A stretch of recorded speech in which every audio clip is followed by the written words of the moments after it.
escape from you. I'm caught in your whispers. There's nothing that I could do. So won't you escape from you? Wanna wake up, wanna wake up, wanna wake up, wanna wake up, wanna wake up, wanna wake up, wanna wake up, wanna wake up.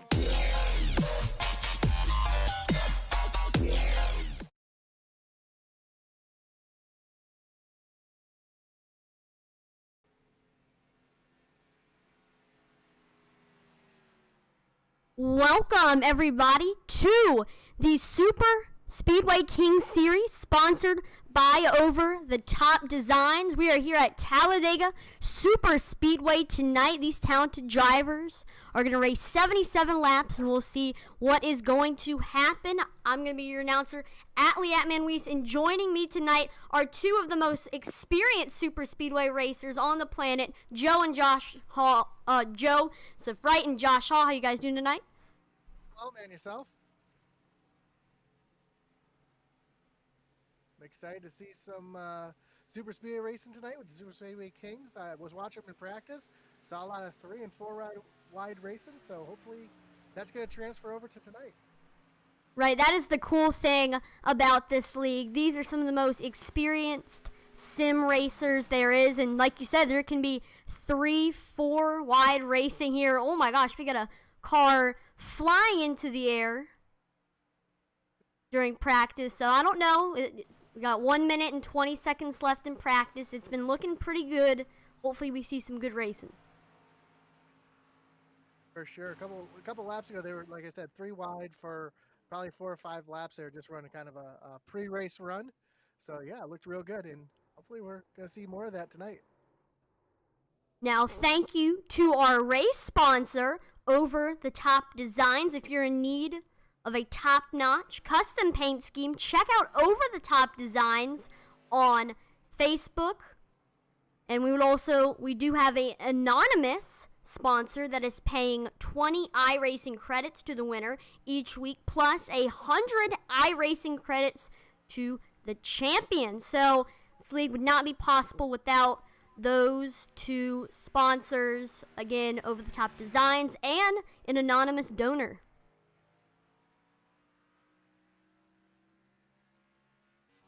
But we have... We're about 20 seconds away from qualifying. Oh, you got the weather up there. Right now it's 65 degrees. It's cloudy with a 1 miles per hour wind. My opinion, that's perfect racing weather. Cool temperatures, going to keep the track cool, going to keep the cars cool. Going to have the most grip. Be exciting to see. Yep, the track temperature is going to be 2 degrees. Oh, yep, 65 degrees. So, yep, should be a good weather for tonight's race. Like, we got qualifying now. We'll see who is going to be on the top for that. Only 1 lap. And I believe qualifying is not mandatory.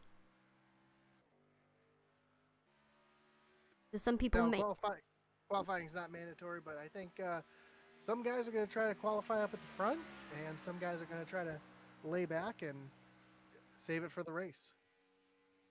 Right, because once you're up front, you're pretty much in control of the field. Of course, some things are out of your control, so getting up front in the beginning is going to be one thing that these drivers are going to want to do.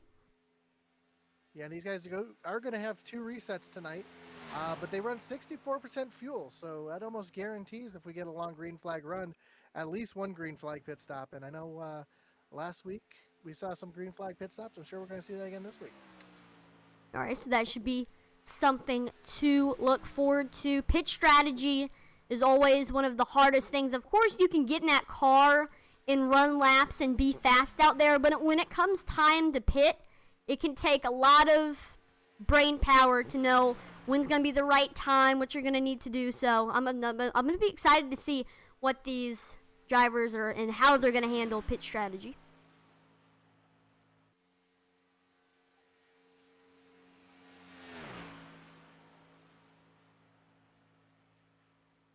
Everybody's just coming around on their opening laps right now, and these guys do a one lap qualifier. So once these guys get all wound up, these are going to be their timed laps, and like I said, just one try for these. So if you mess up that first lap, you've got no chance to make up another one. So once the driver on your screen, Tim Hamilton, makes it across, we should be seeing a lot of drivers start getting on the board, and we do. Like Kevin Freeze with a 49.33 is currently on the top of the board in that number 25 machine. Gabe Butler falling back to the third place. I was expect to see him a little higher up, but it's good to see him up towards the front where we always expect to see him. Right, Gabe Butler, he was the leader in practice for majority of the time, so surprising to see. Oh, now he's in fourth. Jimmy Crow gets to second.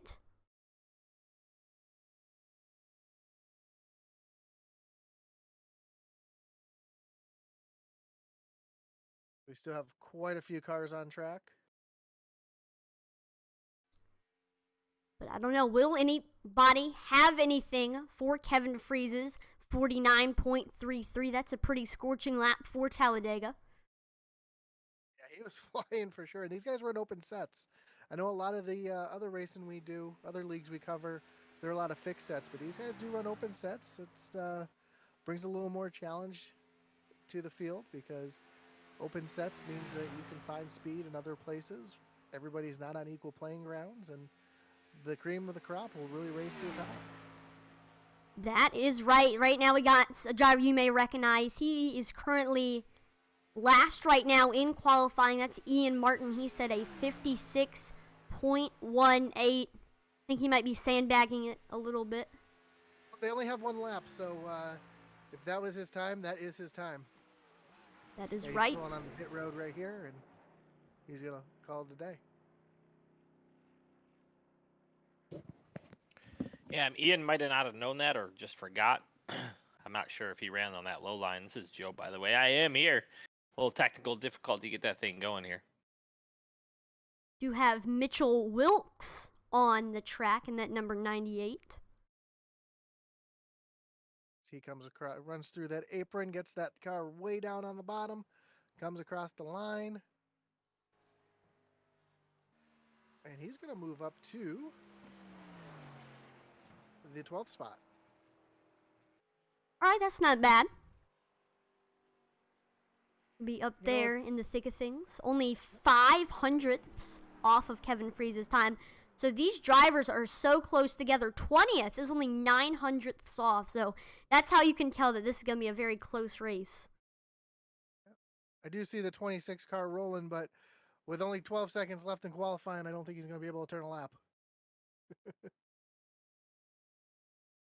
Yep, looks like he's not going to be able to do that. So that's going to be Randy Minor. Shame that he couldn't get up there. So there we go. Qualifying is now done. And we are now switching to gridding. Let's go ahead and look at the starting lineup. Kevin Freeze, 49.333 from New Jersey. He's going to be starting first. From Checkered Flag Motorsports, got Jimmy Crow Jr. starting second. Tracy Weaver, California, is going to be third. And Gabe Butler in that number 88 Florida machine, he's going to be starting fourth. Travis Turnmeyer in the 54 machine is going to be in the 5th spot. Logan Helton in the 63 rolling off 6th. Doug Lemon in the 617, he'll be rolling off 7th. And Tim Hamilton in the 38 machine will be rolling off in 8th. In 9th, we got Everett Lane in the 10th spot. David Bone, 11th. Jesse Neal coming in. 12th is Mitchell Wilkes. We got 13th is going to be Tony Wright in that number 21 machine. 14th is going to be the 071 Eric Laurie machine. 15th, Pennsylvania, we got Patrick Groover. And racing for Alliance Motorsports in that number 4 machine is going to be Rick Seabrands. In the 66 machine, John Garrett rolls off 17th. The 02 of Seth Groover will roll off on 18th. JD Crow in the 19th spot.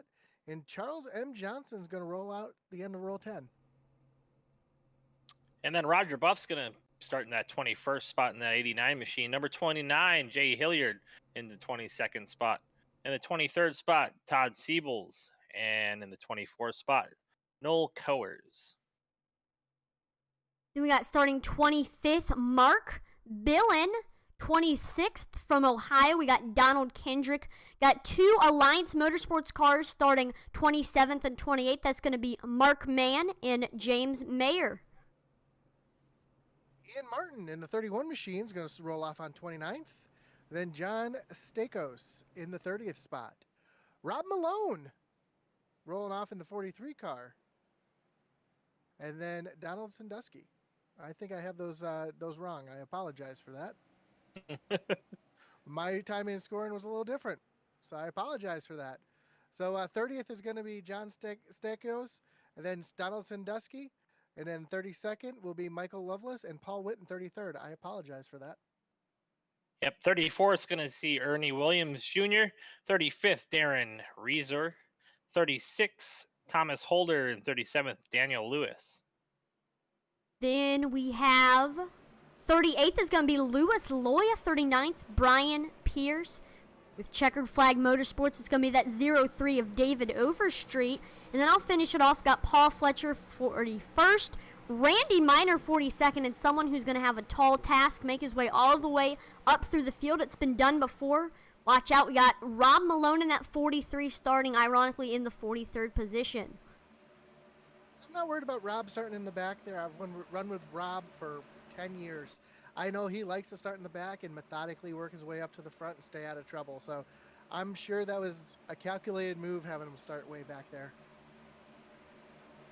Right, there's so many different strategies that people have at these super speedway races. Some people want to qualify, get up to the front, and some people might sandbag it or not even qualify at all and start in the back. Of course, the middle is really not a place you want to be, so you're either back or front. There's really no in between. Of course, there is on the track. The pace car dips off, but we have a really unique thing here at Talladega. The start-finish line is past the tri-oval. These guys have that long drive all the way up to the restart zone or the starting zone. So yeah, that makes for some exciting finishes when it comes down to the end. A long side-by-side through the tri-oval and then to that finish line. So that's why I feel like Talladega finishes are a lot better than Daytona finishes, because of that start-finish line. But here we go. We are about to go green. Freeze Crow starting on the front row, and green flag is out here at Talladega. It's like on the top. Crow is going to get the nose. Looks like that top lane is forming up a little bit better than that bottom lane. It's going to have the energy as it comes off of turn 2 here. Yeah, Gabe Butler giving a big push to Jimmy Crow on that outside line, man. They're going to clear, I think, here down the backstretch. Yep, and Jimmy Crow's going to head to the point on the bottom side. What a move by that number 39. Restarts like that is what wins races right there. And that was a start, of course, but Jimmy Crow having a great start to this race, gets down on the bottom. That now puts Gabe Butler as the leader of the top line. He's getting a push from that 63 of Logan Helton. I expect that 88 machine to get up to the front pretty quickly. It looks like he's clear of Jimmy Crow, but he's going to stay up there and let that 63 push him just a little bit longer. He'll probably dump down around the backstretch, I'm sure. He wants to get out here and lead this race. Yeah, Gabe Butler's a smart driver. I mean, I don't think he's going to take that risk when it's that close. You might see him when he gets clear here, and there he goes, down. That was just a little too close for comfort the first time, I think, for him. Yeah, that's going to stack up that bottom row, and here comes the top side now. We see Tim Hamilton in that 38 machine. We usually see him in the 28 machine, but see him in the 38 machine now as he's going to give a big push to Logan Helton down the short chute here into the tri-oval. Right now, Gabe Butler currently is clear of the drivers on the top right now. So the bottom line is rolling here at Talladega, but I'll be excited to see, first of all, if the second line is going to catch up. And oh, looks like we have some people forming a third line. That's the 01 and 02 of Patrick and Seth Groover. And we saw them last week, Josh, right? 01 and 02, man. They did work They went right to the front early last week, and man, they're moving on that outside line. I love it. Yeah, they do a good job of hooking up with each other. I believe they're either brothers or something, but they definitely know how to work together, help each other, and get back to the front. As you can see them working that high line now. And that bottom line is just pulling away from the middle line right now. So I think that high line is going to prevail in just a moment. You can see that big gap on the bottom line between the 54 and Don Lemon there on the bottom. Yep, here's a view right now from that 0-1 of Patrick Groover. He's been gaining positions left and right here at Talladega, and he's starting to inch closer and closer to that 88 car of Gabe Butler. I'm excited to see how far they will progress in the next couple laps, maybe even be in the lead. I would like to see somebody tighten up on that outside line here and really help those guys in that third lane. They can get 3 or 4 cars out there. They got something going. Right now with 2, they're going to get stuck right about where they're at right now. They do got help coming. There is a third car coming very slowly, but he's coming oh so surely. That's that looks like the 17 of JD Crow up on the high side. All right, so looks like we got some reinforcements. Looks like there was another car. Oh, it looks like he was thinking about going up there. But right now, they're making that high line work in the backside, so I imagine they're going to be up there in just a couple laps and helping those 2 cars up front.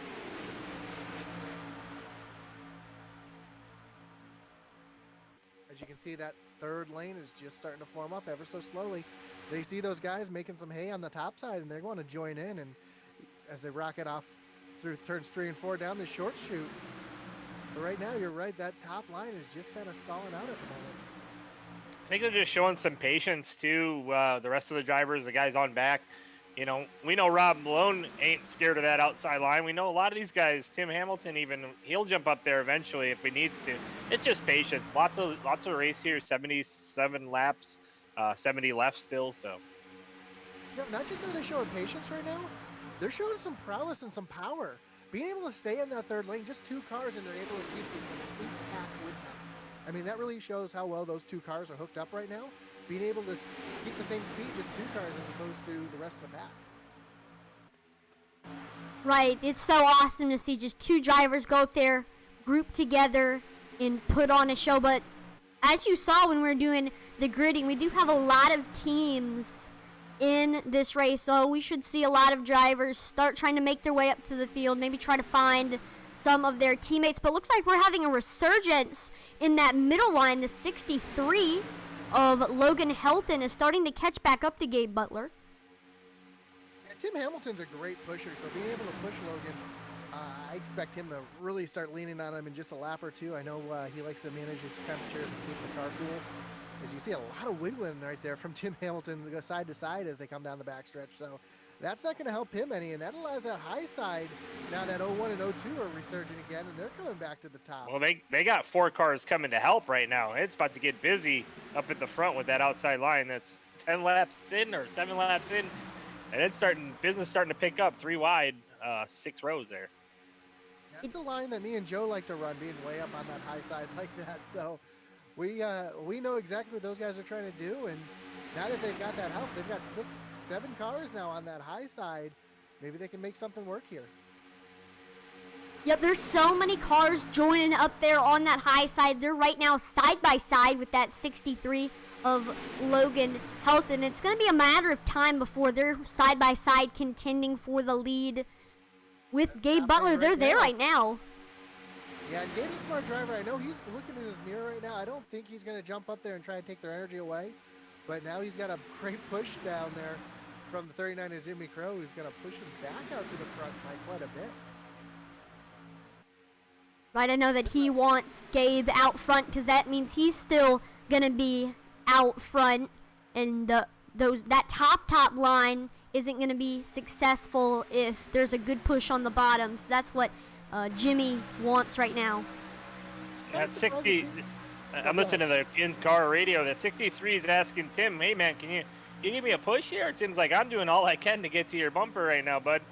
So yeah, you can just see that they're all trying really hard still, and that little gaps in between each other. So I don't know if he's just real nervous or lifting, but Tim's usually pretty good at pushing. So we'll see if he can get there.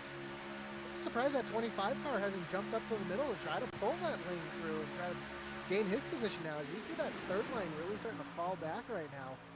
They were just battling for the lead, and now they're battling for 7th and 8th. So it just shows how fast things can turn around here at Talladega. Looks like we're also seeing a follow in that middle line. Besides Helton and Hamilton, looks like those other cars are starting to become separated behind them. Yeah, they're starting to have to lift and check up just a little bit. The accordion effect's really happening, and that's allowing this bottom lane to really kind of form up, and that front three kind of pull away a little bit. But now that middle lane's starting to have some energy again, as they're starting to make a move here.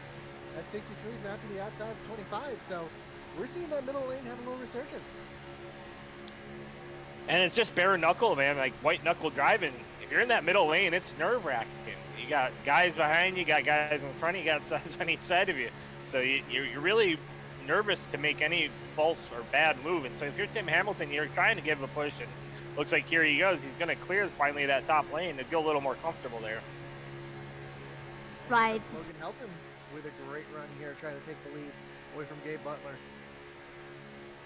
There's no stressful feeling more than being 3 wide and trying to just push someone. That's what Tim Hamilton is feeling right now. So he's doing a great job staying under that pressure and continuing to try to get Logan Helton up to the lead. And we're starting to see that top lane starting to break apart a bit. Now there's only 4 cars up there. So that's not helping them any. They need to have as many cars as they can up there to try to make something happen. It's like a 200-mile-an-hour traffic jam right now. It's pretty crazy to watch. It's fun. I just know the heart rate and the intensity inside those cars is at an all-time high right now, especially those 4 rows that are 3 wide. I know we saw it with Jimmy Johnson at, I believe, Daytona. That would be really cool to get one of these drivers to put a heart rate monitor on them to just see how stressful it can be in these cars. I'll tell you what, I have one, and Friday night I'll hook it up, and we'll figure something out and get it up on the broadcast for you. How about that? All right, that would be really cool. There's only one car out there that doesn't have heart rate going right now, and that's Gabe Butler, who's basically just kind of dominated this race since he dropped the green flag. As soon as he was able to get up there, he's just kind of led every lap almost. And he's comfortable right there. That's his spot. That bottom line, he's not worried about nothing. He's got Jimmy Crow behind him, giving him a great push. And so, yeah, he's comfortable where he's at. Yeah, right now with Gabe Butler, this seems to be a deja vu that we've seen time and time again, where there's a pusher, and then there's Gabe Butler on the bottom, and then there's 2 other lines trying to get up to him. It looks like we're pretty much 3 wide between the front 3. They're getting up there, that Logan Helton and the 01. Josh jinxed him. He's not comfortable no more. He sees these 2 lines coming. But they pulled out again and through the corner. We'll see it on this backstretch here. Yeah, we're seeing Front stretch. yeah, we're seeing the third lane. We got some more players up there trying to get that third lane moving, and now the 91's kind of fallen back a little bit. We do have one car that lost the draft, the 98 machine of Mitchell Wilkes. So he's actually about half a track over, about half the track behind. So he's hoping for a caution right now so he can get caught back up and get the A lot of movement in that second line now. Tim Hamilton really putting the bumper to the 63 machine of Logan Helton. And now the outside line coming back on the corner here. That's really going to kill that momentum they had on the inside line. Right, great run by the 01 of Patrick Groover. He's getting up there. He's got the nose over Logan Helton right now. It looks like that middle line is really strong through the tri-oval and down the backstretch, but the corners, because they're having to swerve left and right, kind of try to stay off people, they kind of lose a little bit of momentum, but they're holding pretty true through 1 and 2. We might see a good run from that middle line on the backstretch here. Let's see Logan Helton right now. He's right there with Gabe Butler. Here comes the 01 on the outside, Patrick Groover. He's got the nose entering turns 3 and 4. Let's see how that changes as we go into the turn. It's all about what lane has the energy right now. Looks like right now that bottom lane and that middle lane have the energy, and that top lane just lost all its energy coming through the 3 and 4 right there. But it looks like Patrick's coming back with a good push here. Maybe he can push I'm sorry, Seth coming back with a good push. Maybe he'll be able to push Patrick back up there. When they put together the Super Speedway Kings, man, they they did work, because these guys running 3 wide like this is amazing. This is great stuff. You can go into any open race and never get this, never even see 3 wide. So for them to run 3 wide like this is awesome stuff.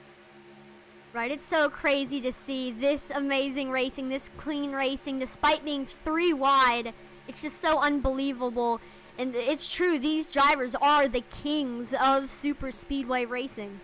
And another difference you see here, as opposed to the fifth setup that some of these guys run, he's been pushing 210 miles an hour right now down the backstretch, which is incredible when you think about how close these guys are running to each other.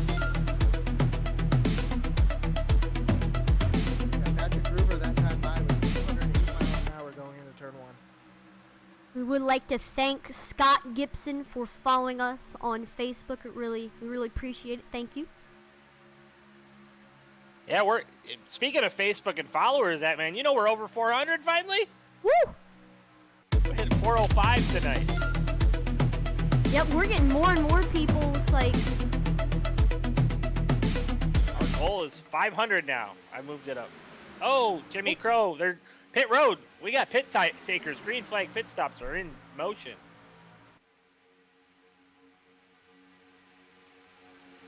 so. We'll go ahead and take a look at pit lane to see who all went in. Like that was Gabe Butler, Kevin Freeze, and David Bond who went in on my screen. That's now going to put Logan Helton up front on the bottom. It looks like we're going to lose the third lane for now as we see the 0-1 of Patrick Groover pull into the middle. And he's getting a great run as pretty much all of the drivers up top combining with the drivers in the middle is going to make a very strong middle line. Gabe Butler's the first off pit road, followed by the 25 machine. Looks like we got Eric Laurie. Kevin Freeze. Johnson, Charles M. Johnson is going on pit road. Tracy Weaver off third, off the pit road. Jimmy Crow behind him. Oh, I guess maybe he's in front of him now. No, that's right. Jimmy Crow behind him. David Bone, Everett Lane. Those 3 are all hooked up. Jimmy Crow, David Bone, and Everett Lane. So that'll be a force to be messing with here as they catch up with the rest of these guys. They're the only 3-car pack right now.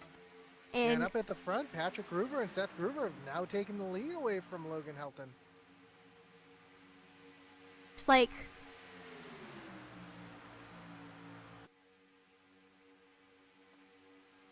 and the 101 hits pit lane. Unfortunately, he's all by himself. He doesn't have any help, so that's not going to help him at all as they go through the rest of the race, not having any kind of help. Yeah, but if he gets off good, he might be able to pick up these guys as he comes off pit road. He stayed out a lap longer than they did, so they were at speed for a lap longer. So here's a big one right here. Thank you, Max McClure, for the donation of 10 stars. That's one of the biggest things that you can do on Facebook. We really appreciate it. Thank you. Yeah, buddy. Thanks, Max. You the man. And speaking of Max, after this we're going to have the iRacing Oval Series, so stay tuned for that. Yeah, I imagine we're going to see the rest of the field on pit lane pretty soon. Remember, these guys are only running 64% fuel, so they're not going to be able to go more than, oh man, I think it's only like 26, 28 laps. I think we figured out last week, Joe. So I think some of these guys are kind of running this race backwards, making that first short stop, and then running the fuel out for the next one. Yeah, man, given the way that first green flag run has gone so far, way to go. Take that early pit, get it done, get it over with.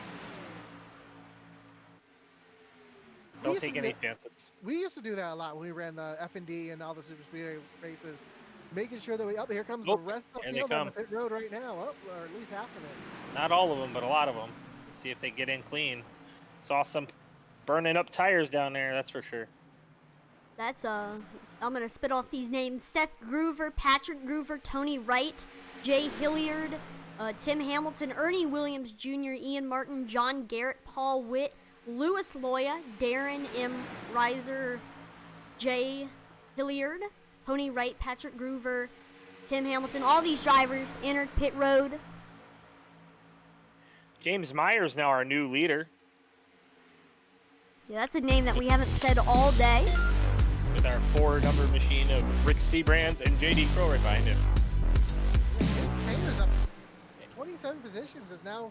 Looks And like here everybody come else those coming on guys. pit. Somebody just Wow. blew down pit road. That's going to be a speed penalty if I ever see one. Oh, man. I can't believe he held on to that thing. That was wild. That was a wild entry for sure. There was a couple cars there that were sideways coming in, and man, that was incredible. Yeah, that's And pretty if much. he got on clean, I'll be surprised. Looks like JD Crow overshot his pit. He's got to back up and get back into it. Yeah, you can practice racing on the track for 24 hours, but still you gotta practice going into your pit stall. That's for sure. Man, if he got that thing woed down just now, I'm impressed. Because I didn't see anybody with a penalty. Did you, Josh? No, I don't see anybody with a penalty. It looks like these guys are rolling off right now. Well, when this race is over, I'm going back to see those speeds. Holy mackerel. So the last car, actually our leader right now is Todd Siebels, but he's in the pits right now. So that's gonna, when everything cycles around, Gabe Butler is gonna be our leader. Shout out to Marie Crow for the 100 stars. Thank you very much. You too, Matt. I see you, 10 stars. Thank you. Right, that's one of the highest donations that you can do on Facebook, so we really appreciate it. The 45 machine is now rolling on pit road. That was our leader. And yep, here comes Gabe to pass him. So now Gabe Butler reassumes the lead. Now the field is starting to get sprung out a little bit. They're all single file. We do see that 01 and 02 back hooked up and trying to Ooh. make the high line work. Looks like we got a wreck right here. 03, David Overstreet ended up crashing on the bottom, but it looks like he is now back going. Here it is again. Just got down on the apron too much. That'll get you loose right into the inner safer barrier.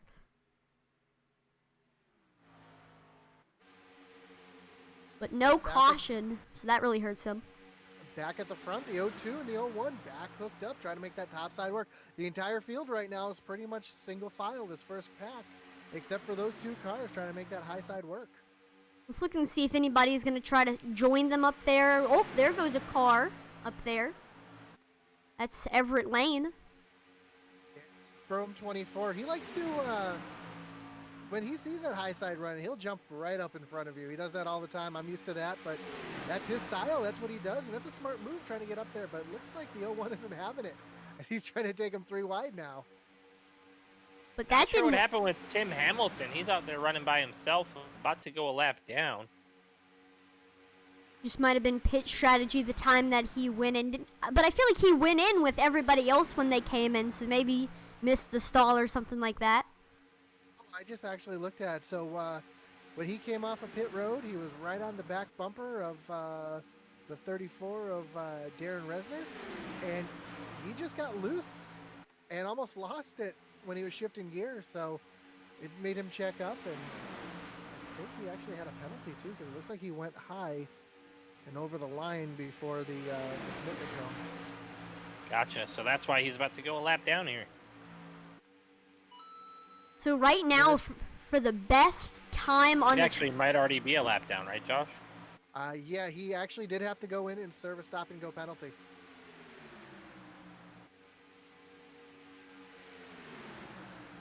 So yes, he is currently 1 lap down. The 98 of Mitchell Wilkes, though, is the lucky dog position right now. So he's got some work to do if he's going to try to get that spot back. And the way this is going right now, I don't see a yellow flag coming out anytime soon. Yeah, we might see it go all the way green for the rest of this race. Of course, there's going to be more and more pits, green flag pit stops if this race keeps on going. So be prepared to that. Strategy is going to come into play. So right now, if these cars are separated, race strategy is going to go to pit strategy. And I just just heard the 98 say that he's pitting, which is going to put Tim Hamilton in that lucky dog spot. And now we got some 3 wide racing a little bit further back. They're trying to make that third lane. One car is trying to make that third lane. Actually, we got a couple more now. So that third lane is starting to form up a little further back.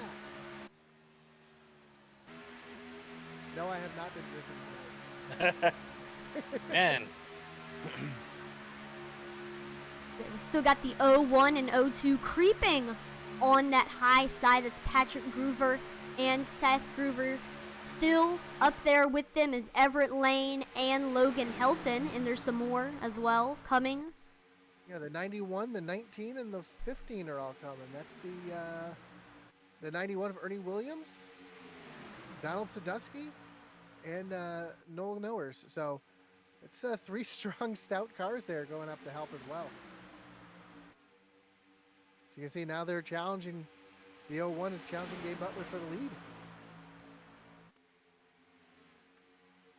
Yep, we'll see how that develops as we enter the straightaway.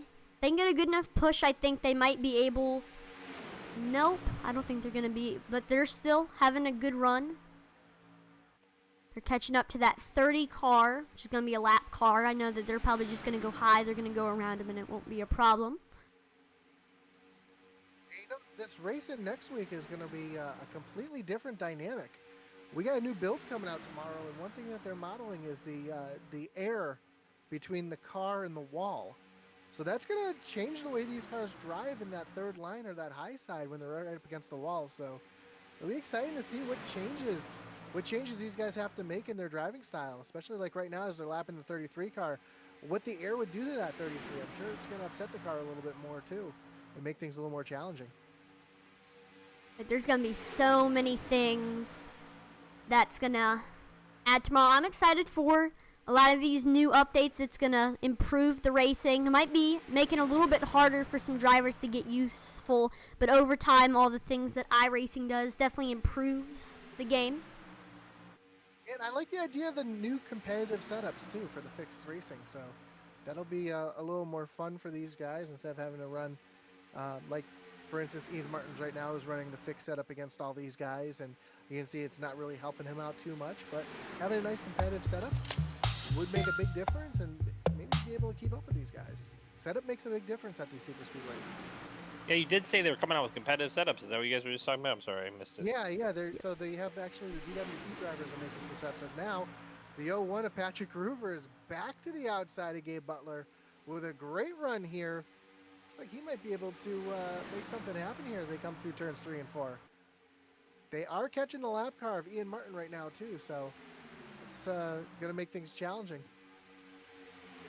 If they're still side by side as we go, and I feel like we're going to be side by side for a little while unless they can get some kind of big momentum.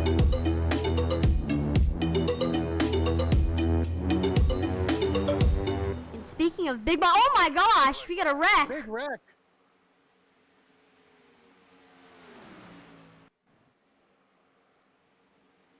That was big junk right there, and it's like I think that starts with the 91, that man. All right, so we got it up right now, but yep, made some contact, and I have.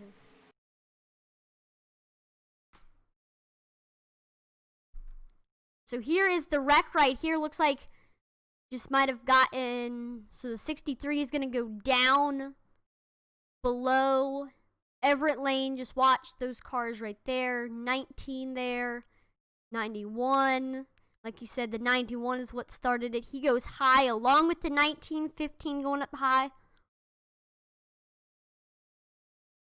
And oh, looks like the 25 gets loose, goes Somebody down. popped their. Oh, well, he popped his engine. You saw that puff of smoke. Yeah. That's him blowing up. So that stacks those guys up down below. Now we're looking at somebody hitting the middle here and going 3 wide, and that's where I think it's going to go bad. Yeah, that's a very risky situation right there. And there you go. He moves up the track right into the 91's rear quarter panel. And that is what started this wreck right here. 41 goes flying in the air.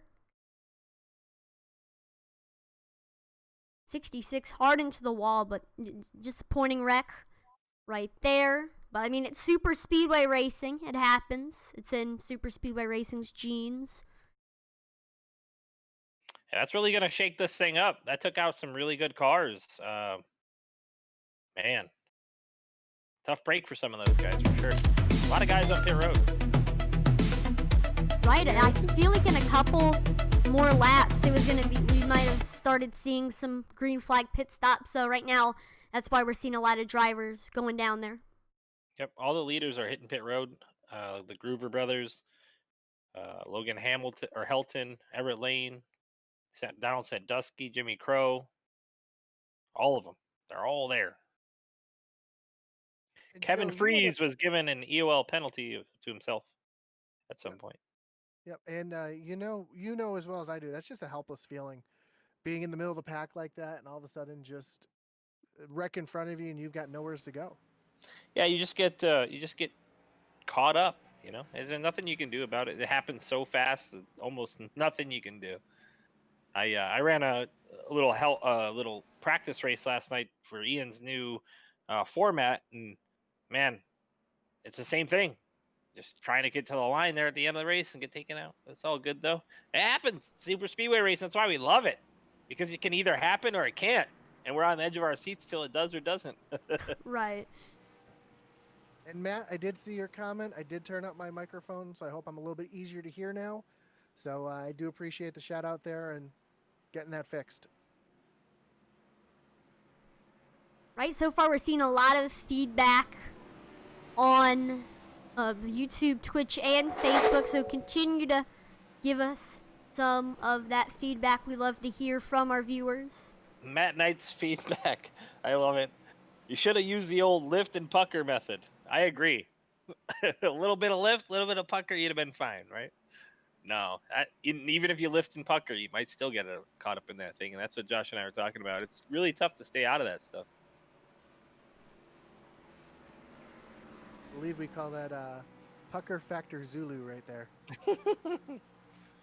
We got some drivers, I believe, getting the lucky dog, 00, and the 98 running high up there. Or maybe not, I don't know. So listed drivers here that were caught up in that: Tracy Weaver, Jay Hilliard, Paul Witt, David Bone, James Meyer, John Garrett, Jay Hilliard again, Charles M. Johnson, Jesse Neal, and Noel Cowers. Those are all guys that were, according to iRacing, caught up in that thing. Looks like Donald Sandusky is going to go down onto pit lane. Same thing with Paul Witt, Paul Fletcher, Jason Mayer, all going on to pit lane. That's now going to put Thomas Holder out in the lead. At 98 of Wilkes is getting his lap back.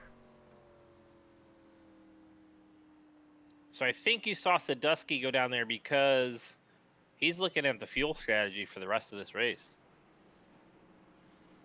if I'm not mistaken, right, Josh? Yeah, because fuel's going to be a big factor here. Like you said, we're going to have just a handful, well, not a handful, but about 37 laps, about 40 laps left when we go green. So we will need to make one more pit stop. So these guys are going to try to do what they can to save some fuel and make that pit stop as quick as possible. Well, did you say 30 laps? I believe, yeah. So I believe, if I remember correctly from last week, I think it's between 28 and 32 laps. And we have right now 42 laps to go when they cross the line here. Gotcha. So I think for sure these guys are going to be saving some fuel. They are going to have to make one more pit stop regardless. So it's just a matter of when it happens. If some people try to split the run in half, or if they try to, stay till the end and take the least amount of fuel in that stop. There's a lot of different strategies you could play here. Right, and that's why having green flag pit stops in the race is so exciting to see. A lot of times when we see shorter races where they don't have quite enough time to go into the pits, of course it's exciting racing, but just the excitement of knowing that They're going to have to come in one more time. And it's going to shake up the field. That's the cool thing about green flag pit stops. Yeah, and like I was saying, if it's me and Joe, I know me and Joe's strategy here would be to split this run in half, and in 20 laps go in, fill the tank, and then make it to the end. That's the way I would run it. We'll have to see how these guys run it out. Ian Martin on that outside line. Thomas Holder on the inside. Yeah, I'm excited to see what Ian Martin with that fixed setup can do against all these open setup drivers. It's going to be a tall task. They're just so much faster. But here we go. Speaking of faster, good restart for Ian Martin. He gets a nose over Thomas Holder, pulls down right in front of him on the bottom, and he goes down to the place where you definitely want to be if you do have a slower Holder's car. teammate on the outside line just got shook out by the 63. That really changed Thomas Holder's view, but now here he comes. Oh, he's going to get shook out by the 63.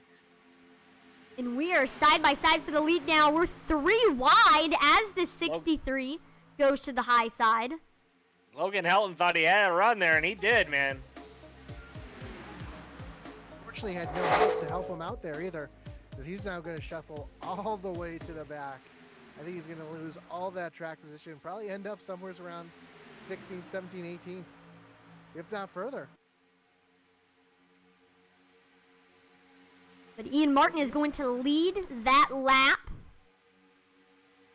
And if you're being pushed, that fixed setup's not going to hurt you as much as if you're behind somebody, or, if you're in the middle of the pack, you might be okay, but towards the back, you're just a sitting duck. So where he's at right now is exactly where he wants to be. So right I now, was going to say, it's a lot like what you see in real NASCAR. You have the teams that aren't the best, that don't have the fastest cars, that run up front at Superspeedways. As you see that 01 and that 02, though, making that high side work. Man, they flew down that outside just now, and now you're going to see them. That fixed setup's just not going to be able to hang up there at the front.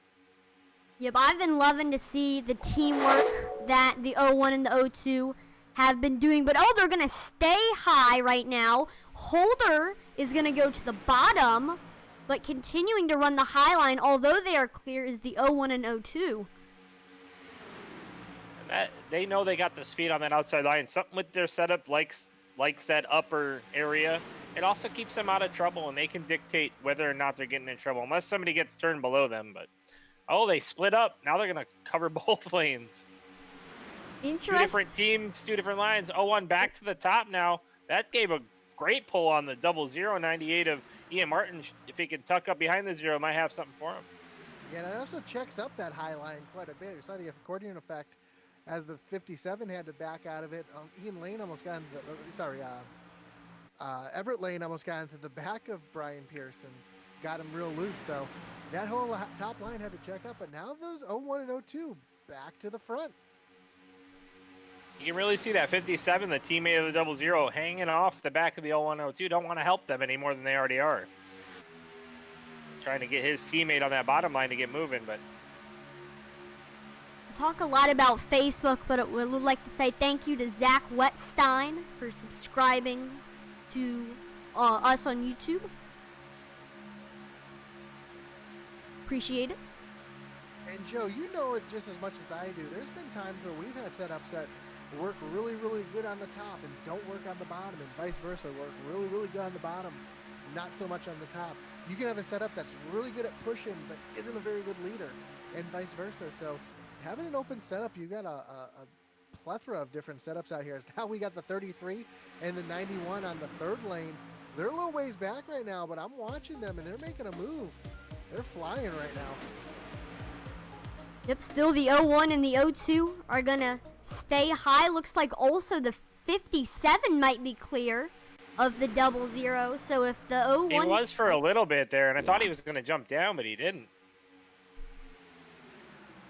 Didn't have quite enough time.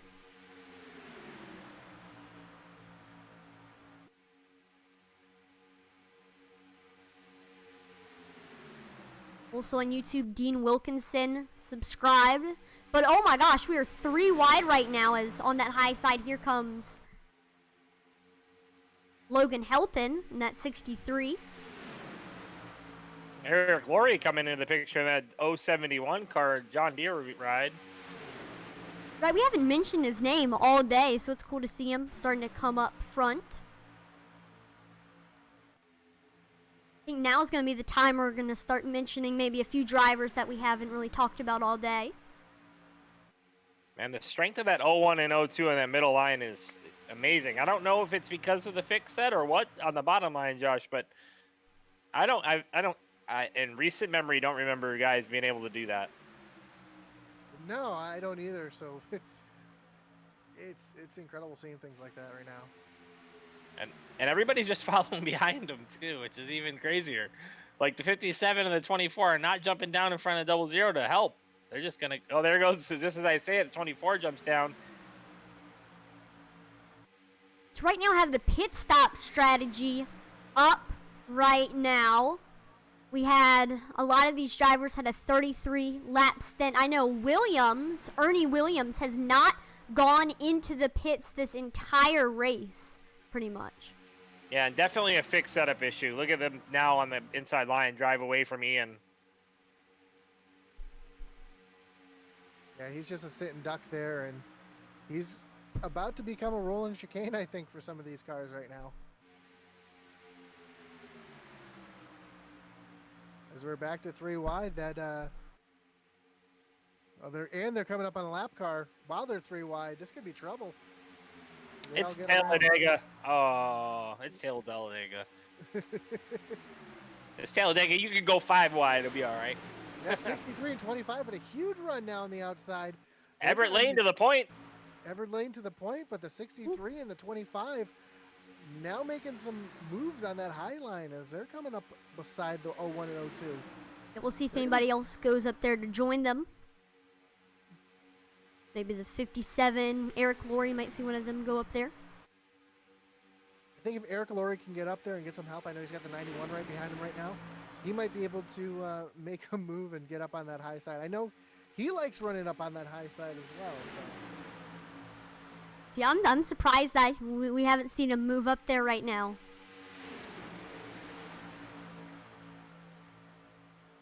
I see that in the coming laps. I just want to say, Thomas Holder, one of the biggest movers of the race, he's up 33 spots into showing on my screen 3rd place right now. Same thing with the 57 of Brian Pierce, up 32 spots. I got Everett Lane up 30 as well, and up there in battling for first. Like Groover is back.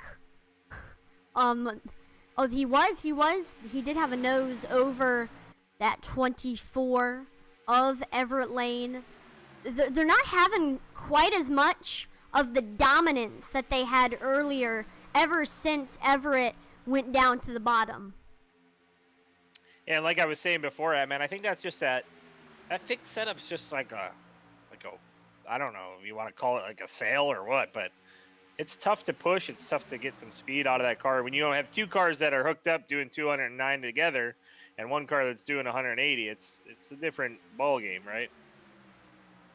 It's like, look at Ian's speed right now, and he's actually right there with these guys. He's pushing 211 miles an hour right now. So yeah, but he's doing 211 and not being able to catch their bumper, right? Like, yeah, I mean, I think it's just, I think down the straightaways that car is pretty good. But once it gets in the corners, it just starts bogging down, and that's what you're seeing. Yep.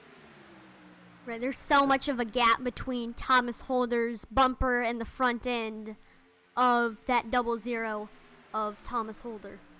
Don't look now, but the 91 of Ernie Williams Jr. is just hooked up with Gabe Butler on the 3rd lane. And they're bringing along, I believe. Oh, they're coming. But that 57 just jumped up. We might see 4 wide. Oh, there it goes. Oh, Ian gets turned. So That caution starts is with the 25 there.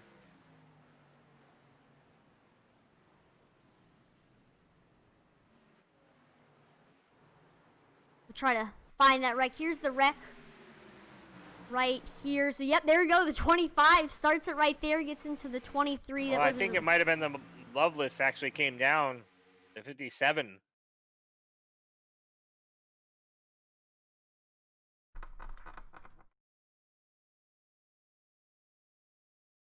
Yeah, it's going to start in front of these guys right here.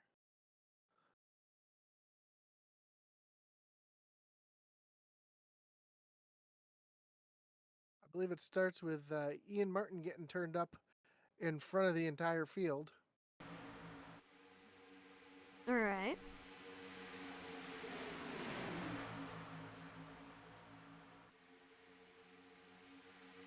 So trying to get this replay up here. Yeah, the 57 tries to jump into a hole, and he can't get in there.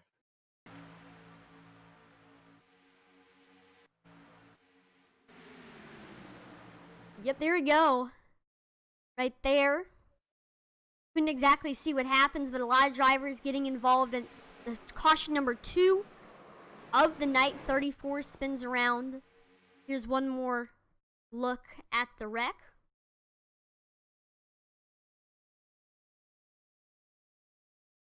You'll see the 57 here Yep. come into the 25, the 25 into Ian Martin, and that's gonna start a chain reaction. Yep, there you go. I saw that right there. 57 right down into the 25. Like you said, domino effect, chain reaction. And that pulls out caution number 2. Then everybody tries to check up behind and move left and move right, and there's just nowhere to go, and they collect everybody else, and half the field gets involved in that one. Yep, shame for all the drivers involved in that one.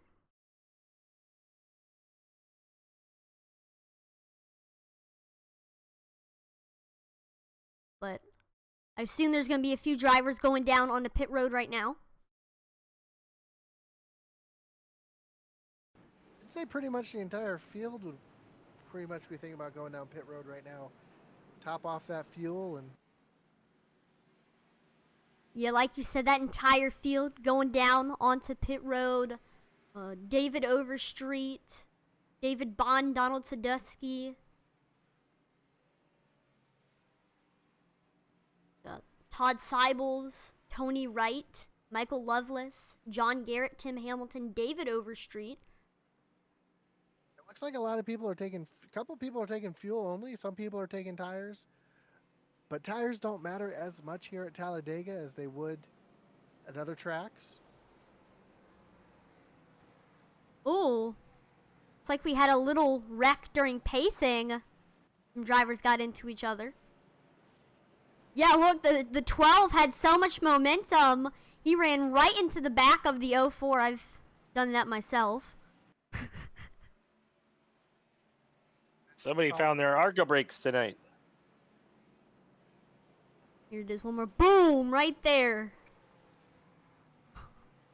Man, that's gonna might have some mad drivers over that one. That's also going to give some damage to Seth Groover in that 02 car. But you hate to see He it. does. He has a lot of right rear damage, Josh. Yeah, I just saw the hand right front. So that's not going to help the Groovers at all as they go on. So hopefully he has a reset left. I believe he might be okay because I believe he's only been caught up in that last one. Yeah, I think that's the case.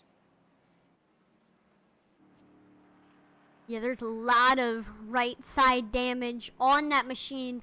Yep, he is going to go down onto pit road along with some others. Sometimes pacing is more dangerous than driving. Right. Ian Martin just got his fast repair done after having a tow, I think. No, he missed pit road. Oh, okay. Ooh.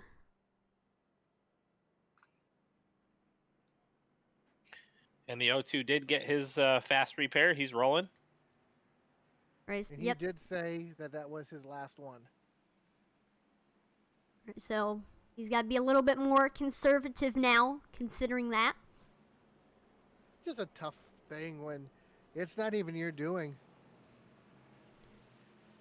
Right, he got involved in a wreck that wasn't even his own mess, something happening during the pace lap. So I bet he was very disappointed after that one having. I mean, it's disappointing if you get caught up in somebody else's mess during the race, but on pace lap. Yeah. You know who didn't get caught up in any of it? Gabe Butler, No, he didn't. He That didn't. is Logan true. Helton, Everett Lane, Eric Laurie, Randy Miner. Those guys are all up the front here still now. We'll see. Don't forget, this kind of thing isn't just a iRacing or simulated racing thing at all. Remember when Mark Martin was trying to warm up his tires at Talladega and the steering box locked up while he was on the pole? It ended up taking out the, I think it was either Jeff or Ward Burton. I do remember that. That was before the race even started. Wow.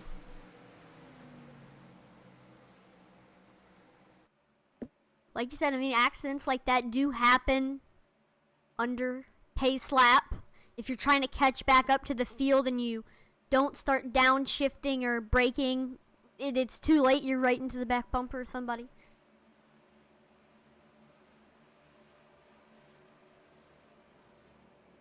But there goes the pace car. Got Logan Helton on the bottom, Everett Lane on the top.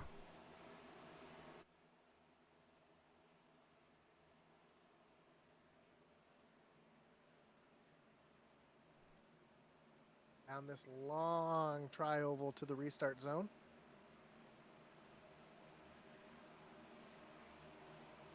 Green, green, green. Green flag's out, and they're racing.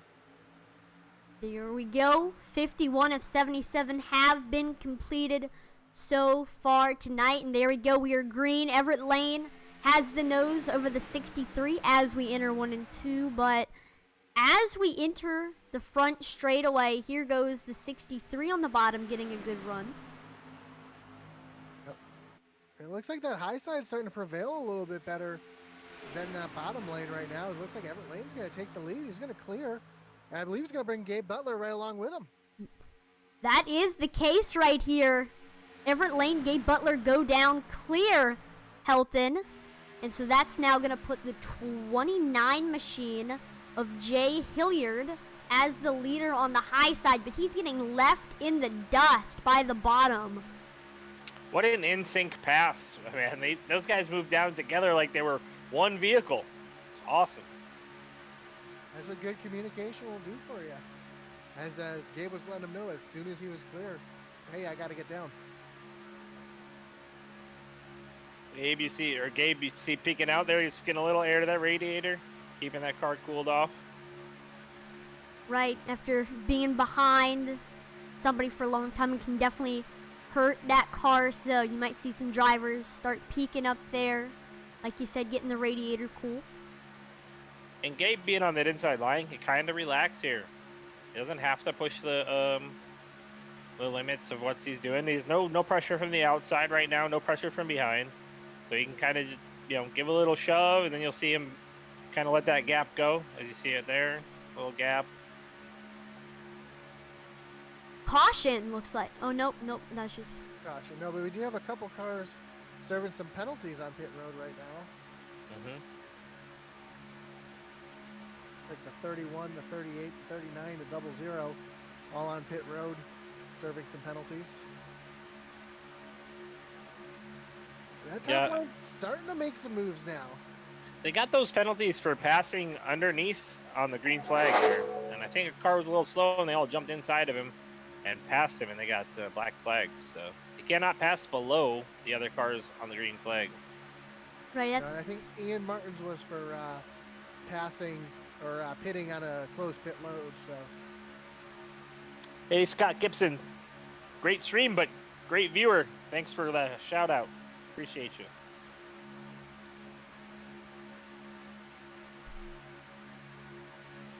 Again, thank you for a lot of these people giving feedback. But I do have a question for both of y'all. What is the secret to being smooth on these super speedways? We're seeing these drivers doing just that here tonight. If we give away the secret, then everybody will be super speedway kings. Man, come on now.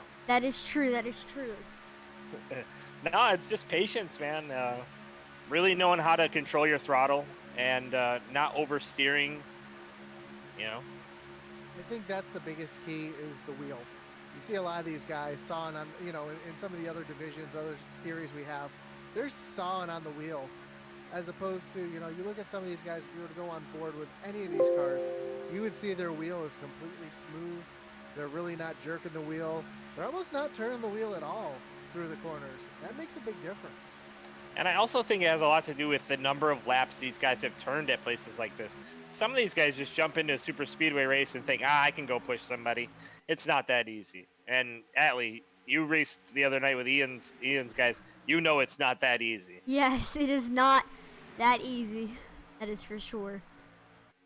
I mean, between me and Joe, we probably have more laps at super speedways than some people do on the entire sim. All right, that's how it is. Practice, practice, practice at these super speedway tracks can definitely get you better. I know that I've been doing some AI races at Daytona to kind of get better at it.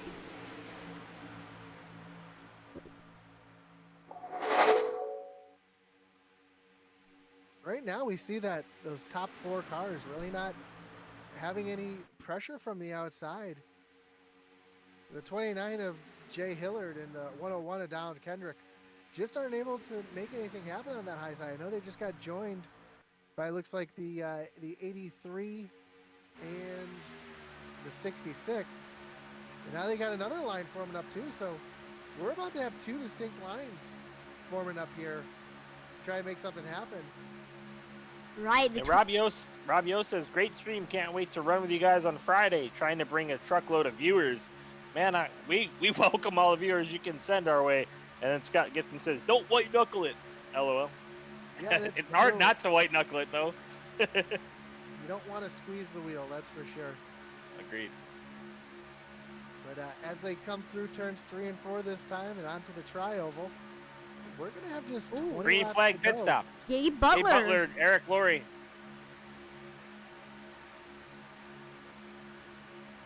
There was another car I couldn't catch the number though. Looks like Gabe Butler, Eric Laurie, Charles Johnson, Todd Seibles, and Charles Johnson all went down on to pit road. And Joe, that's the strategy I was talking to us. Coming at 20 laps to go, they're splitting that last run in half, trying to make it to the end. So They have enough cars if they get on and get off well to make it work. If not, if somebody screws that up though, they might be out of luck. So that's the gamble you take. Okay, so these drivers. I was gonna say, I wonder if anybody up here in this pack now. saw They're that down. and they're gonna Everett jump Lane's down. Yep, here they come. And Helton as well. Yep, Everett Lane, Helton, Mark Mann, David Bond, Jesse Neal, Doug Lemon, all going down onto pit road. That's going to give a lot of speed to that middle line. The 29 has got the nose over the 26 on the bottom. Randy Miner, Jay Hilliard. And the 29 is going to clear the 26, move down to the bottom. Here comes the 101 and the 19 on the middle lane now. They got a nice run. Here comes and as we see that 01 and 02 back up to the front here. Right, they've just had such great teamwork all throughout this race. Have been loving to see that. And we're 3 wide right now between the leaders, but the 101 both and the 01 are going to clear him. 101's going to go down to the bottom. The 01 and the 02 are also clear. Actually, no, only the 01 is. So that's going to make them stay on the high side since the 02 cannot come with the 01 down to the bottom.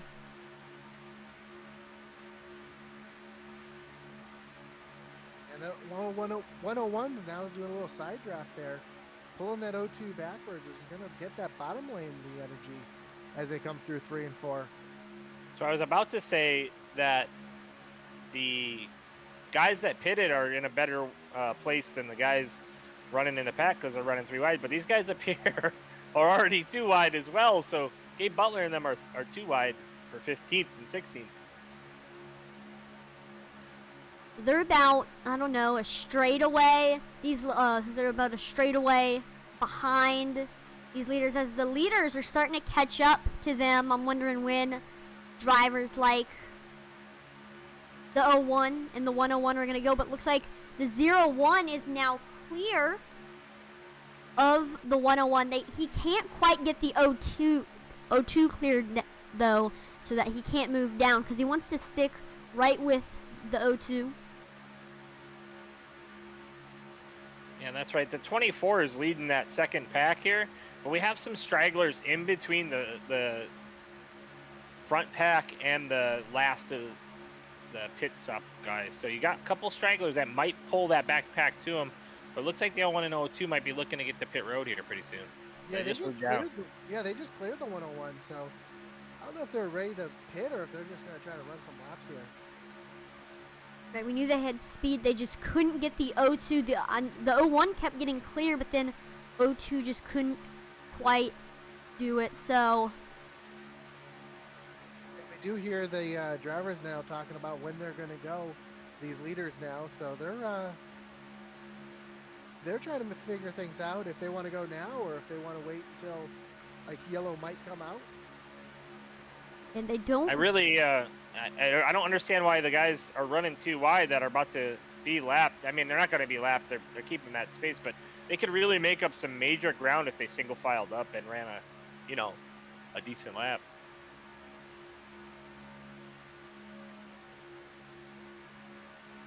And I do got confirmation the 101, the 29, the 26 are all going to be pitting this time by.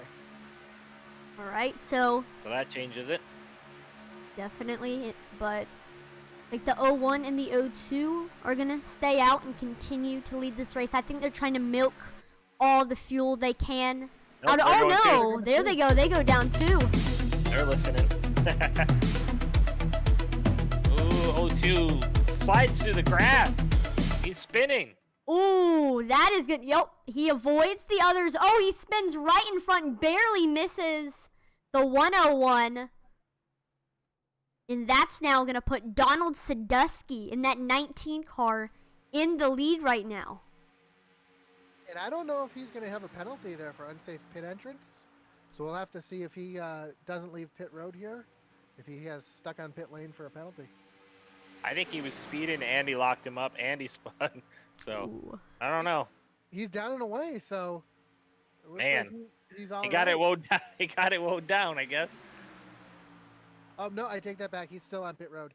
Okay. So the Ooh. 02 is Yeah, that's what I thought. just rolling now. That is a shame with the unsafe pit entry, but here comes the cars on the high side. Because that's the 17 of JD Crow. He's starting to catch up to the leaders, Donald Sadusky.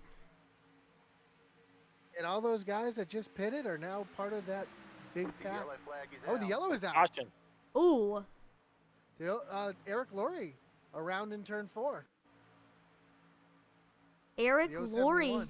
Let's take a look at this wreck to see what happened right here.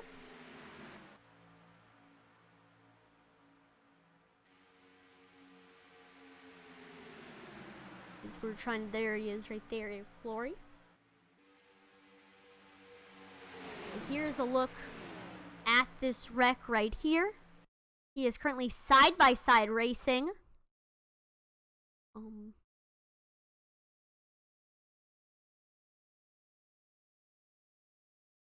It just looks like he didn't know that someone was outside of him there, right, man?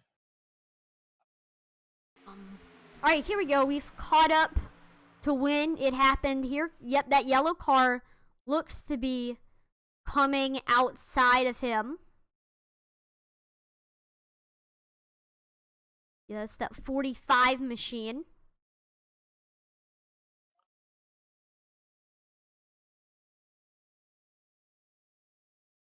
And there he goes. He goes to the outside. Eric Laurie moves up. He was able to clear him. I do not believe it happens right now. I think it happened going into turns 3 and 4. All right, so I believe it's this lap right here. There's a couple cars coming out of the pits. Yep, so the 45 goes low, makes contact with Lori. Here comes that car on the high side. The 01 looks like is there on the bottom, so everybody checks up. 071 checks up, gets into the 429. And that's how it happened right there. Sometimes iRacing spotter tells you that there's a car low when they're still just behind your back bumper as to, not cause a wreck. But sometimes it does the exact opposite where it causes a wreck because you think there's a car below you even though there's not. So that's just one of those things where it's so close. He's listening to his spotter. Spotter's saying, hey, you're not clear. He moved up the track and didn't realize there's a car right outside of him. And Laurie's going to be okay. He had a reset, and so he's good to go. He's rolling. Brand new ride. That's good to hear. But after the caution, that's going to put Everett Lane as the leader on the track. Ooh. His time is running out because there's going to be just 10 laps to go when they cross the line right here. Ooh, looks like we had a wreck under pit. The 4 got loose and hit the inner safer barrier. But he ends That'd up be getting Paul Fletcher, right? Yep. And coming off pit road, when you're really getting on it in these cup cars, they can be a little treacherous. It was actually entering pit road, looks like. Oh, okay.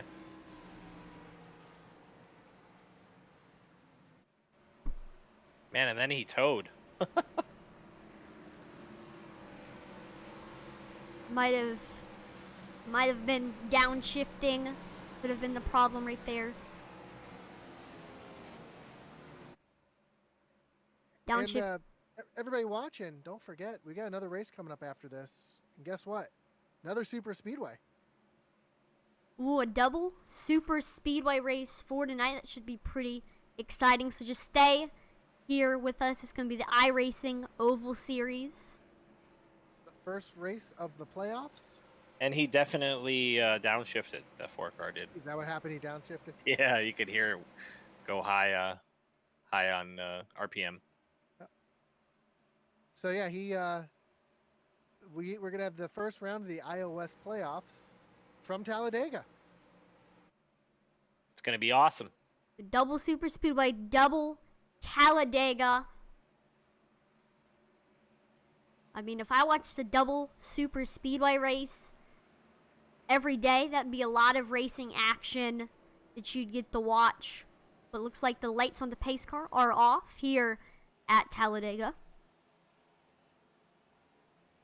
Everybody's getting in line. It's going to be double file. Guys are still pacing. Besides the new aerodynamics and damage, was there anything else you were excited about, Joe, with this new build? Because there's something I'm super excited about with this new build.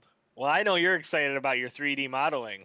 I've been wanting that since I joined iRacing, and that's been like the most requested thing in the forums, probably besides dirt, for the last 10 years. Well, and I get it. And I saw some more dirt tracks too, so that's kind of cool. I'm not a big dirt guy, but I like that they're adding more to content for everybody. And then, of course, the car that we haven't talked about yet. The IR01. I can't wait for that thing. Dude, the That's cool. IR01 is going to be my go-to learn how to drive an open wheel car. The other surprise, which they haven't even shown a video for yet, is the worst kept secret in iRacing right now, but the Lamborghini coming to iRacing as well. Right? Lambo to iRacing, and then what? Long Beach too? This Long is Beach a heck of a complete. heck of a build, man. A heck of a build for them. Brands Hatch and Charlotte Motor Speedway having rally crosses. How about the figure 8 getting a jump for the rally cars? Yeah, that's pretty cool stuff. So it's a major update. These guys definitely took advantage of COVID and not being able to go anywhere to make a huge build for us that comes out tomorrow. I'm super excited for it. And That's pretty cool. Didn't I also hear mention that there's going to be some new dirt big block modifieds? They are. That's right. The big block modifieds. There's going to be some appeal to some of the dirt drivers. So big build, but today's the final day, so let's focus on the final day of a lot of racing as we know it right now. So especially Superspeedway with the whole wall update. But here we go. We're going to go back green here with only a few laps to go, as the 63 of Helton is going to get the nose over Everett. And oh, we got a wreck. Caution's going to come out. Oh, they're still wrecking. Gonna be Darren M. Riser. Charles M. Johnson looks like he might have downshifted the 19. Ooh. At least spun the tires. I'm not sure if he did or not. Yeah, boom. Just maybe gets up into the 9 car. See a lot of drivers swerving, trying to get out of the way. Can we go on board, Ant-Man, and just hear whether or not that's what happened? Yep.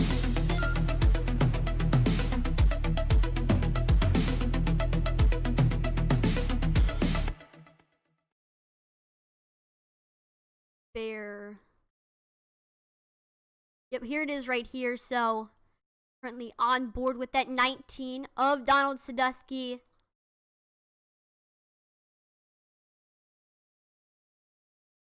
As you can see, that time there, the RPMs were going way over 9,000. So chances are he either missed the shift or didn't shift at all, or downshifted. So Right, that can definitely cost you. Here we can look at that one more time with the 19.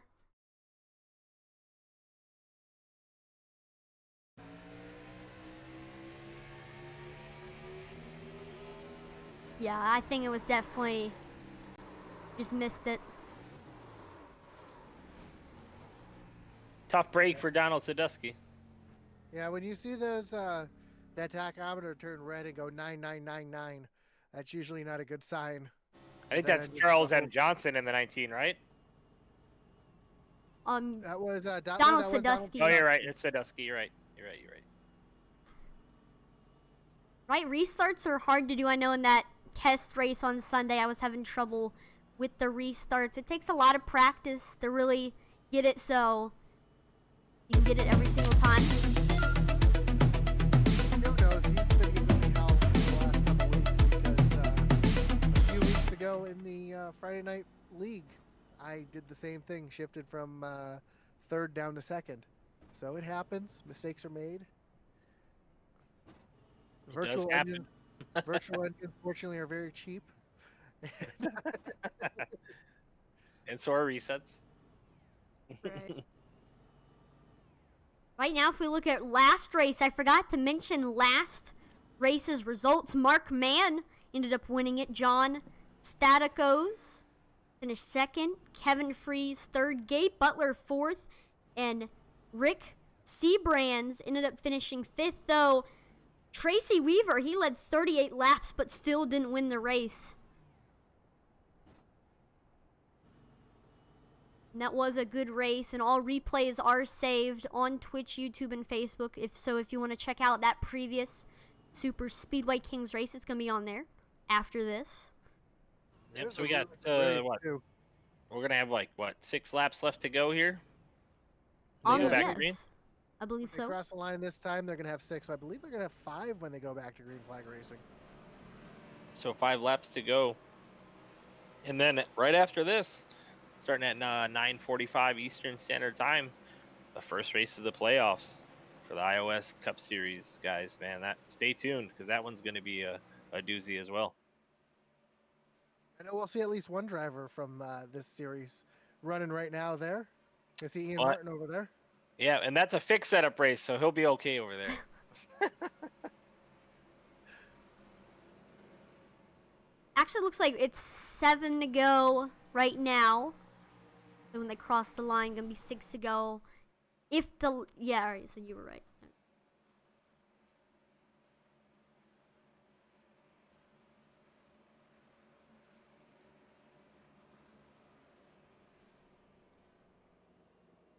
Yeah, stay tuned for the iRacing Oval Series. Right now, let's look at the pits. Oh, like, it's on the screen right now. It's not right.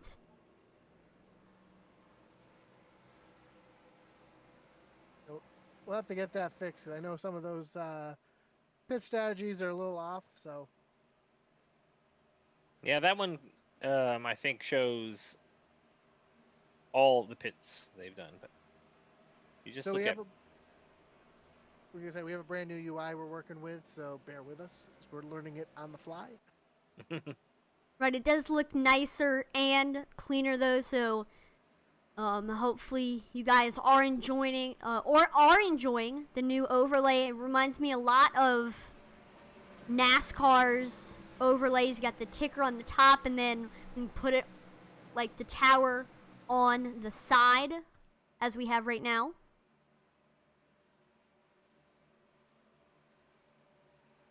Hopefully you guys are enjoying this new overlay that we have. A little bit of an improvement over ATVO, and there's a couple little presents that you can also get with it that makes it look cool. So another tool, while you're talking about another tool you can use when we see somebody downshift like that, and we can really pay attention to it, is if you use that dashboard view. Facebook, we do have another star giver. Ian Martin just came across and said, "Hey, I was holding my ground nicely until I got jumped." So, Ian, Yeah. it's a good practice for you for tonight. So, hopefully we'll see you do well in the iOS series. Yeah, I think you did pretty well in a fixed setup up there. Right, he led maybe like 1 or 2 races. I don't think he led a lap. Oh. Or you say races. I don't think he led a lap. I think the 102 passed him before he was able to. Maybe under caution, but I'm not sure. Lights are off. That's right. Green. Next time by. But he was Thanks, Scott. he was still up there, even though everybody else was open setups. So that's pretty hard to hang up there with everybody who's currently running open setups with a fixed. So cool to see Ian Martin doing that.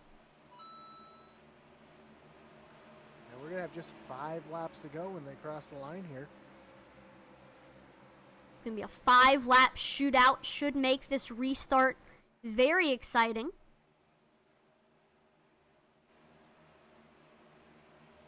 Green flag, green flag. And we're back green here at Talladega Superspeedway, side by side for the lead. Everett Lane on the top, Helton on the bottom. We did see Everett Lane get a little bit of a run, but right now Helton has the nose as we enter the back straightaway, and he moves up and clears him. Interesting move, but we're now 3 wide as Everett Lane goes even higher and leaves Nobody him to out help to dry. Helton. Yeah, Helton's getting left out here. Man, no help at all. Everett Lane to the point. Everett Lane might be getting held out here too. Oh, that's gonna be close. Oh. You gotta be careful. That 08 of John Stakowicz is making some big moves out of contact. Yeah, they were 4 wide there for a second. Yeah, that had to have been scary for the drivers involved, but looks like they get back 2 wide. We're back organized. 4 laps to go. Everett Lane back to the outside line. We're 3 wide pretty much, as he's now side by side with Gabe Butler. Yep, Mark Mann in that middle row, seeing if he can repeat. Right, he was the previous race winner, but we haven't really said his name all race, unless Remember, maybe he got rear-ended under caution earlier today. Oh, I do remember that. That is right. Oh, and they're wrecking. Oh. Big one. Caution. Caution is out here at Talladega Superspeedway. Here's the wreck right here. The 08. Keep an eye on him. So the 63 right now is drafting. 08 moves up. Oh, the 63 moves up right into the 23. Then gets into the 31. And then looks like the 24 gets into the 08. And that's how it all starts right here. Look and see if the 94, 74, and 57 can make it through without getting in it. Nope. Oh, maybe the 74 can do it. Yep, no, he's going to get some damage with the 08.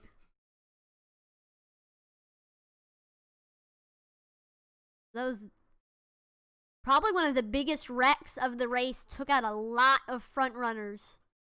Yeah, it took out a lot of cars, but run up front. The 24 of Everett Lane, the 63, the 01.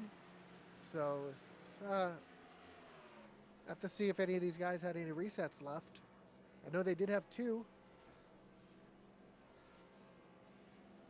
But Mark Mann, he is the points leader, previous race leader. He moved up race winner, moved up 26 positions, and here he is up front looking for a repeat, and if he wins, he'll continue to be the leader in points. A couple cars we haven't mentioned yet tonight up towards the front. J.D. Crow running in 3rd, Darren Resner in 4th, Rick Seabrands up to 5th. Todd Siebels, Mark Billen. So a couple of cars we really haven't mentioned tonight now becoming players towards the end of this.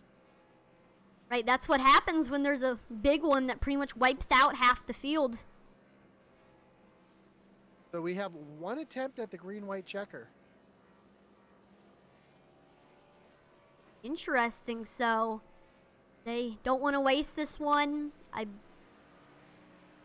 Yep, looks like somebody got their lap back. I couldn't exactly see who that was, but they're going to be back on the lead lap and in contention for this race.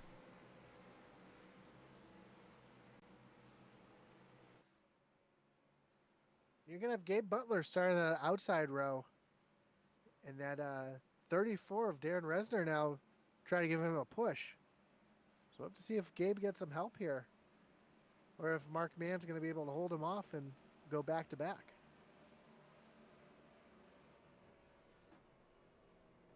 I know last race, Mark Mann only led 2 laps, which were the final 2, and those are the ones that count. So he's only led a few laps, the ones that he did while we were under green and the ones that he's doing under caution. Joe, Ian just called you out saying that he did lead 2 laps. I know. I think they were caution laps, though. It doesn't count. Nah, I know. I'm just messing with them. I'll have to go back and watch it at some point.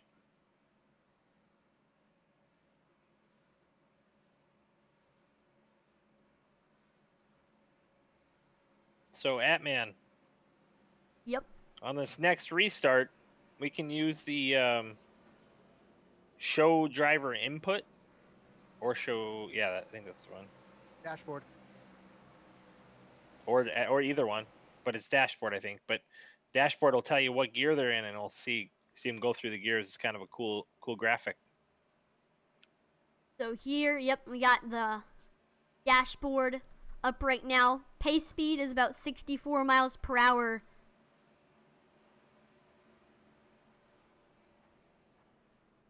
I like that driver input too. You can actually see their wheel.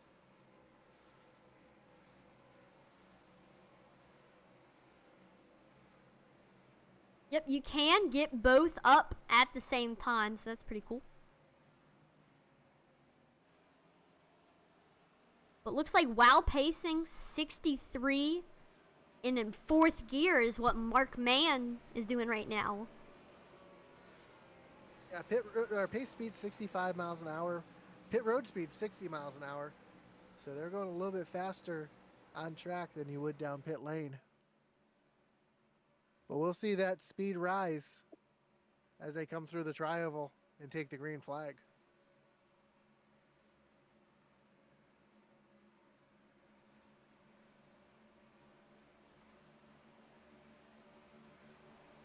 So here we go. 04 on the bottom.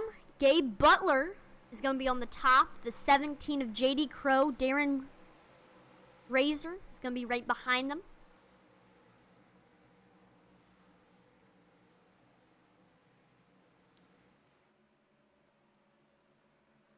We got a couple cars in the middle of the pack who have some damage. They're telling people to go around them on the start. So let's make sure that these guys don't cause a big wreck. You see Doug Lemon, and a couple other cars back there looking like modifieds. Yeah, they can definitely hurt the aerodynamics, so drivers behind are gonna definitely want to get around them. I'm Looks like pretty sure that meter in the bottom right is going to show us some G forces too. I'm not sure what that's for. I think it's throttle. Okay. We'll see. No. The one that the arrow or the line that's going through the middle of the steering box. Oh, gotcha. So that'd be cool to kind of see that. Sorry. So We're going man green. goes from 4th to 2nd as we entered 3 and 4, and so he's gonna see if he can time this restart right. Got all the stats up for him. Green. And here we go. We see the throttle start going for man. Gets it up to 3rd gear as we enter 1 and 2. And I think right about now he's going to be getting it to 4th gear. Yep, there we go. Switches to 4th gear. Got some contact between the 17 and JD Drew and Mark Mann. That's going to get them separated. That's going to let Gabe Butler kind of stay there. Gabe's got no help right now. 17 pushes up into the side of Gabe Butler. Yep, we got one of those cars that looks like a modified up there with Gabe Butler. That's that 34 of Darren Razor. But this time by, it's going to be 1 to go. Yep, the 83 of Mark Billen now going up to help Gabe out. Is he going to help him, or is he going to try to go around him? He's got some help now coming in the form of the 06. I'm sorry, the 08 of John Stakos. So can Mark Mann make it? Oh, the 17 makes a risky move, almost glided right across the front end of Gabe Butler, but he gets a great run. JD Crow. But here comes the high side as well, the 83 of Mark Billen. And then there's also that, the 08, John Stadko. But oh, the 17 of JD Crow. Gabe Butler moves up, makes contact with the 88, and that knocks both of them out. The 08, John Statikos is going to win this race here at Talladega because of that wreck up in front. Wow. You don't see that often, Gabe making a mistake like that. Oh my gosh. The 17. Yep, there's that wreck right there. 17. Yep, the 08. And I think that was man. Gabe put himself in a position to win that thing, but the 17 came up. And when he came up, he was trying to avoid him and hit the 83. Or maybe. And look at the 08. He just glides right by that. What a win. Even Everett Lane and Mark Mann come back 2nd and 3rd.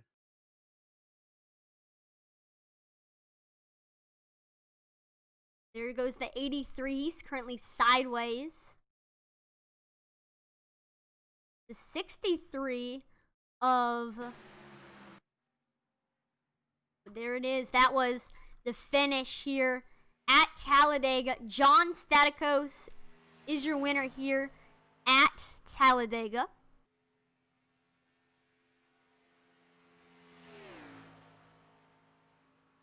Here is the race results right here from Canada.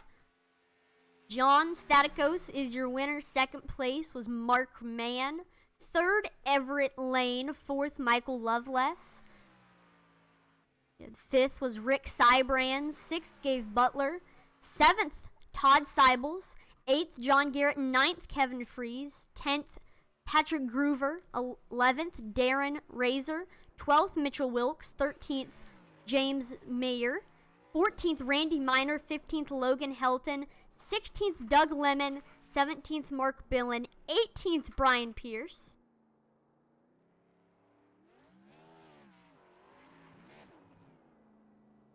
Then we had 19th is JD Crow. He got involved in that wreck in the end. 20th is Jay Hilliard. 21st, Donald Kendrick. 22nd, Louis Loya. 23rd, Eric Laurie. 24th, Charles Johnson. 25th, Tim Hamilton. 26th was Thomas Holder. 27th was David Bond. 28th, Ernie Williams.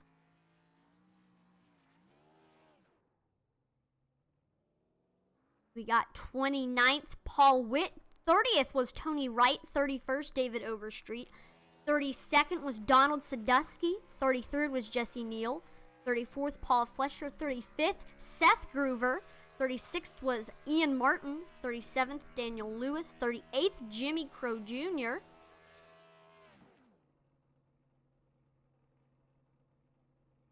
Then we have 39th was Noel Coers.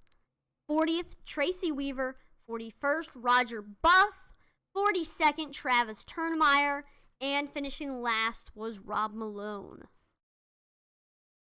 Rob actually didn't start the race tonight. I don't know if he left before it started or not there, Hatman. Regardless, though, he still did finish last. But that was the full results here tonight at Talladega Superspeedway. And I don't see Everett Lane in the Discord.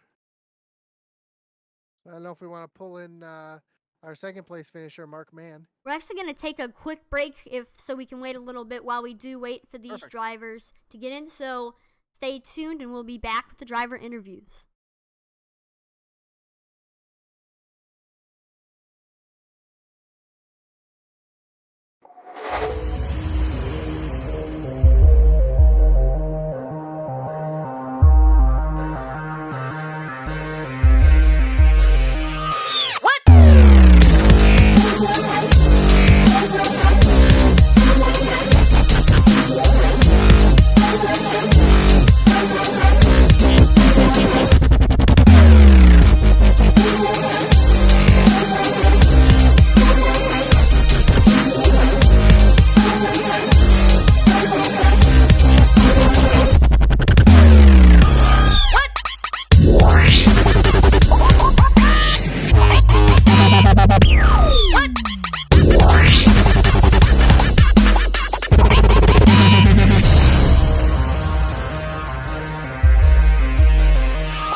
Welcome back to Talladega Superspeedway. We can only get the top two in the booth. So starting off, I'm going to do the interview of Mark Mann, so let's get him in. Hey Mark, you got a copy?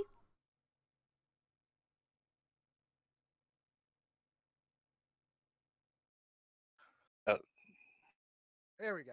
There we go. So we couldn't hear you, but great race. We saw you make up 25 positions up from where you started, made a lot of big moves, and you were up there in the front for most of the race, avoided that last little wreck right there. But what happened there throughout this race, and what do you got to say about this race as a whole? I tell you, it took me a lot to get back up to the front. I started, I don't know, 20 something, and just kind of stayed out of the wrecks, had some good pit stops, basically the same strategy I had last week. And I was just fortunate to knock on the door there at the end, and they just started wrecking in front of me. And because at first I was disappointed that I felt like I was going to finish sixth. Then I saw them wrecking, and there was some room to wash down, and pulled away a second. Got lucky there. Yeah, win last week, second place this week. That's going to put you a commanding lead of the points at the moment. And like you said, fuel strategy just seemed to play off. Was there any other strategy in that, just staying out of trouble at the beginning, or did you have other strategy as the race went on? That's just it too. Was just staying out of trouble there early and seeing if anything opened up. And the way I've been making up positions in these when I'm not qualifying very well is solid pit stops, and hopefully get out there with some guys working with me and try to make up some ground and make sure you can avoid. There's always that late caution, so you always have to try to avoid that. Put yourself in a good position to knock on the door there at the end. I just got freight trained there at the end on that white flag lap, and I knew it. I'm like, well, I'm gonna need a little bit of luck here to get a good finish, and I got it. So I'm happy with the second tonight for sure. Anybody you want to thank that helped support you before we let you go? Yeah, absolutely. My friend Mara, she's watching. She always watches my races. I appreciate that. Over the top, the sponsors for sure here, and Gabe and Sheila and Jimmy Crow for putting on a group of extremely talented drivers. I mean, to finish first and second in the first 2 weeks seems to be a little bit out of my place, a little bit out of my realm, but I'll relish it in case I have bad finishes later on in the season. I just want to thank my team too that I ran with Rick Seabrands, David Overstreet, Jim Mayer, and yeah, That was Yeah, a every great and I'm race. forgetting someone. And I'm forgetting.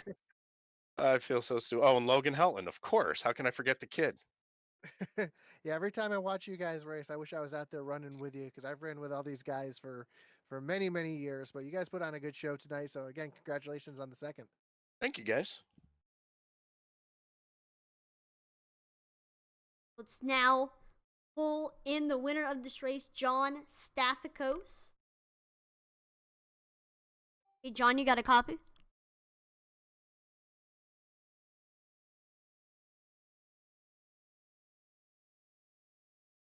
Hey, John, you got a copy? Yes, I do. How you doing? That was a exciting race right there. Just the seas parted for you in that end. There's really nothing else I can really say about that run except for a crazy finish right there. A very exciting race overall. I mean, what was your take on this entire race as a whole here at Talladega? Well, Talladega was always full of surprises, and I honestly, it was pretty much just bide my time and just like I did last week and kind of pick my way through. But I honestly, I tried. I was behind my teammate on Rockweiler Racing, Mark Billen, in the 83 car, and I was going to actually shove him to the lead and just try and get him the win. But I think Gabe had a little bit of different approach to his attack, so I had to bail on Mark a little bit, and I feel bad for that. So I just had to drop down, and then I saw Gabe come down, and I don't know who that was right off the bat that he got into the side of and wrecked, and I just happened to get lucky enough to be able to just come down and not get touched there. Yeah, a lot of strategy tonight between a couple different sets of strategy. Some people breaking that last stint in half, and some people waiting a little bit longer. I'm not sure which end you were on that, but for your strategy tonight, what was your strategy overall tonight? Were you just trying to stay out of trouble, or were you just trying to see how everyone else's strategies was playing? Well, we didn't qualify. There was a couple of us that didn't qualify in Rockweiler, and Michael Lovelace and I, we stayed back, and I think I started 30th and he started 32nd, I believe. But we kind of just like we're cruising around in the back and everything, just trying not to get in trouble, feel what's going on, and we waited to see who was pitting at what time, and we kind of wanted to stretch it out, and I think we all decided to go in with like 3 laps to go or 4 laps to go, and then that yellow come out in the first one. Or I think it was the first one, and then it was kind of like a little bit of a jumble right there. But we just kind of wanted to stay out and see what was going on. And the strategy played out. Well, congratulations on your victory. Anybody that you would like to Thank shout you. out or thank? Thank you very much. First, Jimmy Crow is awesome. All the guys who put this on, Superspeedway Kings, it's pretty cool. You, the broadcast, Rockweiler Racing, and my wife for letting me do this without giving me grief. That's always a good one. But congratulations Thank on you. your win, and just hopefully we'll see you next week perform just as good as you did this week. I hope so. Thank you very much for the broadcast. It's awesome. Thank you. We appreciate that. Have a great day.